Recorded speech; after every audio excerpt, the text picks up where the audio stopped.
व्यंग है, ठौर जो ढूंढन वो चले। चचा आप चची से फुर्सत पाना चाहते हैं, पुख्ता फुर्सत। मोहल्ले भर में यही हवा है कि चची से निबाह करना अब उनके लिए मुमकिन नहीं। जी भर गया है, इसलिए उन 3 लफ्ज़ों का इस्तेमाल कई हफ्तों या महीनों से करने के लिए बहुत व्याकुल हैं, जो स्थायी फुर्सत देने के अचूक हथियार हैं। इधर तीर की तरह जुबान से चलाए नहीं कि ऐसे किसी भी रिश्ते की गर्दन हलाक। इधर लेकिन चची हैं कि कोई मौका ही नहीं दे रही हैं। वे यूं भी इस मामले में सतर्क रहती आई हैं बरसों बरस से, बखूबी वाकिफ हैं चचा की फिसलनी फितरत से। तो यह सतर्कता जैसे इस रिश्ते की नींव पड़ते ही इसके समानांतर चलती आई है, तब से तो और भी ज्यादा सतर्क हो चली हैं जब से उनके कानों तक चचा की छुपी हसरतों की हवाएं लोगों की दबी छुपी जुबानी उड़ते लहराते पहुंची हैं। बाहर से यूं बेफिक्र नजर आती लेकिन भीतर से बेहद सतर्क। जानती हैं कि चचा की उस छुपी हसरत से भला तो किसी का होने से रहा। 53.5 चचा पार कर चुके हैं और 55.25 खुद चची। तो अब इस उम्र में अगर दोनों एक दूसरे से फुर्सत पाते हैं तो दोनों को ही राई रत्ती हासिल होने वाला नहीं। चचा न जाने किस मुगालते में है। चची तो जानती हैं कि चचा अगर 53.5 में ही सठिया गए हैं तो सठियाने दो। वह थोड़ी सठियाई हैं। उम्र चचा से 1.5-2 बरस ज्यादा है तो क्या हुआ। उनकी तरह अक्ल थोड़े मारी गई है कि उल जलूल हरकत करने लगे, बल्कि 2 कदम अधिक ही सयानी है उनसे और हिम्मत वाली भी। जानती हैं कि चचा में वो हिम्मत नहीं कि अपनी आतुर हसरतों पर सवार होकर वह उनकी गुरसाल की दीवार फांद बेकाबू होकर दौड़ पड़े फिर वापस न आने के लिए। जब चचा से उनका नैन मटक्का हुआ था तब वह 22.25 की थी और चचा 18.5 के। 1-2 साल की छुपा छुपी मोहब्बत के बाद घर वालों के साथ जमाने भर की खिलाफत करके निकाह कर हम कदम हो गए दोनों। चचा तो आज की भांति तब भी कम हिम्मत ही थे लेकिन चची की हिम्मत की ढाल तले वह भी कुछ हिम्मत दिखा गए। सो चचा भी चची की हिम्मत से भली भांति वाकिफ हैं। इसी डर से उन्होंने इधर उधर तो यह खबर खूब उड़ा दी कि वो चची से फुर्सत पाना चाहते हैं, लेकिन सीधे सीधे चची से कुछ कहने सुनने का साहस जुटाकर भी ओंठ खोल नहीं पाते। मौका खूब तलाशते हैं, मिलता नहीं है तो मौका बनाने की कोशिश करते हैं, लेकिन कहा न कि चची उम्र ही नहीं बुद्धि में भी उनसे 2 कदम आगे ही हैं।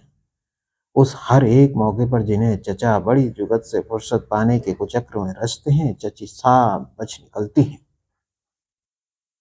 रात को चचा ने अपनी उफनती हसरतों के अधीन यह हसीन ख्वाब देखा कि पानी का लोटा सिराने नहीं रखा है, तो सुबह उठते ही खुश हुए कि लो मिल गया मौका फुर्सत पाने का।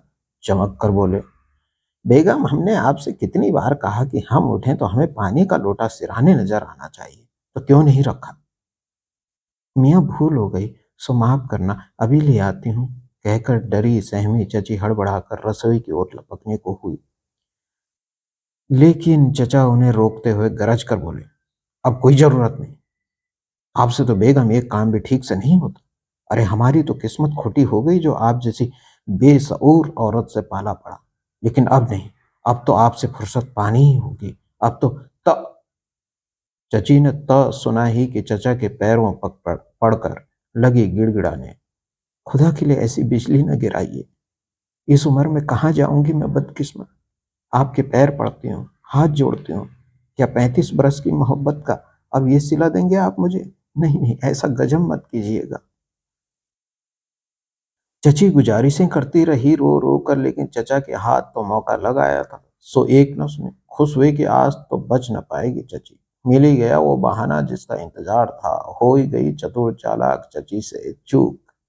अब चूक हुई तो फिर भी भुगतेंगे, एक नहीं सुनूंगा। इस दिन का ही तो इंतजार था, लेकिन कमबख्त इतने इंतजार के बाद आया। तगड़ी हुज्जत के बाद एक पल न गंवा कर 3 लफ्जों के पटाखे तड़ तड़ तड़ फोड़ ही डाले। कर डाली पूरी दिल की अनमोल हसरत। बेचारी चची से कुछ करते न बना, घुटनों के बल बैठी रोती गिड़गिड़ाती मिन्नतें करती रह गई। लेकिन चचा दंगल में जीते पहलवान की भांति हाथ झाड़कर मुस्कुराते हुए फुर्सत पाकर किनारे हो लिए। लेकिन ये क्या, आंखें खुली तो ख्वाब पूरी खुशी काफूर हो गई। आंखें खुली तो ख्वाब की खुशी काफूर हो गई। हसीन हसरतों पर पानी फिर गया। देखा कि पानी का लोटा रोज की तरह सिराने रखा है। उठकर मुंह धोया, बोझिल कदम वापस आकर खाट पर बैठे तो चची चाय का कप हाथ में लिए हाजिर हो गई। चचा कड़वे घूंट पीकर रह गए। करते भी क्या, बस ख्वाब ही सुहाना रहा। यथार्थ तो उनके लिए करेले पर नीम चढ़ा ही था। रोज की तरह आज भी चची के विरुद्ध मुक्ति संघर्ष का उनका मैला कुचैला झंडा दिल के किसी कोने में बगैर लहराए लटकता रहा। गुटुक गुटुक गर्मा गर्म ईंधन पेट में उतार कर वह खिन्न मन उठे और चची से बिना कुछ कहे सुने तिराहे के मोड़ पर जो पनवाड़ी की गुमठी है उस ओर चल दिए बुझे कदम। पंजुमल पनवाड़ी ही सुना वह व्यक्ति है जिसे चचा ने इस घिसटते हसरती प्रकरण का वह सच सर्वप्रथम ज्ञात हुआ कि चचा अब चची से फुर्सत पाना चाहते हैं तो क्यों। शायद चचा ने बांग्ला या बनारसी पान चबाते हुए दिल के गुबार कभी उसके आगे साया से अनायास ही उगलते हों। बस फिर क्या, बात ये अनेक बसाते मुंहों से धुआं बनकर मोहल्ले भर में फैलती चची तक पहुंच गई, जिससे वे सतर्क हो गई। लेकिन प्रत्यक्षता रही बिल्कुल अनजान बेपरवाह सी। हर समझदार किसी भी हमले में अपनी योजना को गुप्त रखकर ही अपने किले को बचाने का प्रयास करता है। तो भला चची क्यों चाहेंगे कि तीसरी गली की पीली मस्जिद के पीछे रहने वाली कोई हमीदा बानो धड़ धड़ाधड़ आए और उनका किला फतह कर जाए। हमीदा बानो यूं चची से तकरीबन 10.25 कम कोई 45 बरस की खाबिंद से फुर्सत पा चुकी औरत हैं। कहीं ठिकाने की तलाश है उसे भी। इसी तलाश में एक दिन मीट मार्केट में चचा से टकर गई। फिर कुछ और मुलाकातें हुई, इत्तफाकन या बामकसद कहना मुश्किल है। लेकिन उन मेल मुलाकातों का असर ये रहा कि हमीदा बानो की जरूरत के सहज शिकार हो गए चचा। बस तभी से चची की मोहब्बत चचा को काटती सी मालूम होने लगी है और वे इस काटती मोहब्बत के काट ढूंढने में परेशान रहने लगे हैं। लेकिन काट है कि ढूंढे नहीं मिल रही, जबकि दिन गुजर रहे हैं, महीनों बीत रहे हैं। यूं तो चचा जैसे मर्दों को एक साथ 4 बीबियां रखने की बाइज्जत इजाजत बख्शी गई है, मगर चचा जानते हैं कि चची वैसी अबला औरत नहीं जो 3 पटाखों की गूंज से घबरा कर चुपचाप कानों पर हथेलियां रख कहीं कोई कोना अंधेरा कोना पकड़कर आंसू बहाती बैठ जाए, बाकी जिंदगी बेबस बेचारी बनकर खपने के लिए। वह तो उल्टा ऐसी दहाड़ेंगी कि चचा मौलवी की मसनद या अदालत से लेकर सरे राह आदिमहाल नजर आने लगे। ऐसे फिरेंगे बावरे बनकर कि मुंह दिखाने और सिर छुपाने को जगह न बचे। इसी डर से चची के सामने बैठकर फैसला करने की स्थिति बना नहीं पाते और चची की ओर से ऐसी स्थिति बन नहीं रही है। अब चचा दिन रात इसी माथापच्ची में रहते हैं कि वे क्या करें, कैसे फुर्सत पाएं चची से कि नई नवेली बुढ़ाती हमीदा बानो के साथ अपनी बेकाबू होती झुर्राती ख्वाहिशों को तुरंत फुरत हमराह कर मंजिल तक पहुंचने का लुत्फ उठा सके। वक्त का क्या भरोसा है कि कब हाथों से निकल कर यूं जर्जर हो जाए कि फिर किसी ख्वाहिश के वे काबिल ही न रहे। समय तो धारा है, निरंतर बहती धारा, ऐसी धारा कि जिसे न कोई बांध बनाकर रोका जा सके न मुट्ठी में पकड़ पाए। निकल गया तो ऐसे कि फिर वापस न आए। तब हथेलियां रगड़ते गर्म करते रह जाएंगे, लेकिन आग दहकना तो दूर, हल्की सी चिंगारी तक न फूटेगी। उस भयानक दिन की कल्पना मात्र से ही रूह कांप उठती है। लेकिन बेचैन चचा करें क्या कि इंतजार में खपते वक्त के साथ चलकर वो भयानक दिन न देखने पड़े, उससे पहले ही कोई रास्ता मिल जाए। लेकिन कुछ सूझता ही नहीं। दिन का चैन और रातों की नींद हराम किए रहते हैं चचा इन्हीं ख्यालों में। इसी माधा रगड़ी में दो घड़ी की नींद लगी तो चाचा 2 घड़ी की नींद लगी तो रात को सपना देखा कि सुबह हो गई है। चची चाय का प्याला हाथ में थामे हाजिर हुई तो बजाय चाय पीने के वे चची के पैरों पड़कर अपनी बासी होती ताजी ख्वाहिशों की खातिर गिड़गिड़ाने लगे। बेगम, खुदा के लिए रहम करो हम पर। हमीदा की खातिर रिहा कर दो हमें। अब नहीं रहा जाता। अगर हमीदा हमारी न हुई तो वो बेचारी कहीं की न रहेगी। खाबिंद की ठुकराई है, बस बदकिस्मत। हम भी न जी पाएंगे।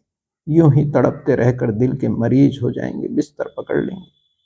बताओ क्या हासिल होगा हमें और उस हमीदा बानो बेचारी को जो हमसे बेइंतहा मोहब्बत करने लगी है।